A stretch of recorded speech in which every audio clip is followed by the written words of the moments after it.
सरकार लाडक्या बहिणींना नवीन वर्षाचं गिफ्ट याच महिन्यात देईल। त्यामुळे डिसेंबर महिन्यात लाडक्या बहिणींच्या खात्यात 1,500 नाही तर 3,000 रुपये जमा होतील।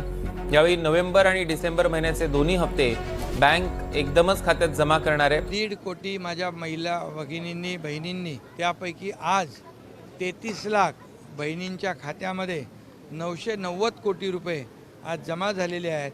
आम्ही पूर्णपणे रक्कम त्याच्यामध्ये टाकली। आता उद्याही पैसे जमा होतील। ज्या बहिणी अपात्र असतील त्यांना त्यांचे कागदपत्र घेऊन त्यांचं व्हेरिफिकेशन केलं जाईल आणि त्यांनाही पात्र केलं जाईल। आम्ही जी योजना सुरू केली त्या योजनेमध्ये बिलकुल कुठल्याही परिस्थिती आम्ही चांगल्या भावनेने भूमिकेत ही योजना सुरू केली। आम्ही या ठिकाणी त्या लाडक्या बहीण योजनेचे पैसे नाना जमा केले। त्याच्यामध्ये तुम्हाला वाटलं आता आचारसंहितेत पण पैसे बंद होतील, तर आचारसंहितेचे पण ॲडव्हान्स पैसे आम्ही टाकले। आम्ही पण बरोबर डोकं लावून काम केलं, लाडक्या बहिणींना पैसे मिळाले पाहिजे म्हणून, आणि लाडक्या बहिणींनी तुमचा टांगा पलटी केला। बघा, आदितीने जे उत्तर दिलं आमच्या मंत्री महोदयांनी अतिशय स्पेसिफिक प्रश्नांना उत्तर दिलं आहे।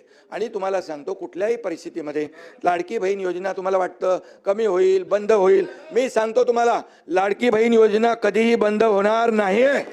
आणि सांगतो तुम्हाला, तुम्ही 2100 रुपये बोलले, योग्य वेळी आम्ही जे जे बोललोय ते सगळं पूर्ण करणार ना। कारण लाडक्या बहिणींमुळे तुम्ही लोकांचे पैसे लोकांना देण्याची दानत लागते, ती दानत आम्ही दाखवली।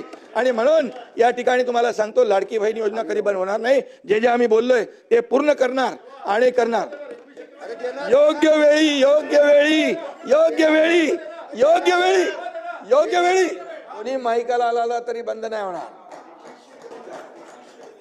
2100 रुपये आम्ही बोललेलो आहे, ते देखील योग्य वेळी देणार, योग्य वेळी देणार भाई। अरे आम्ही जे बोलतो ते करणार, बोल द्या तो बोल द्या। आणि म्हणून योजना या सुरू राहतील।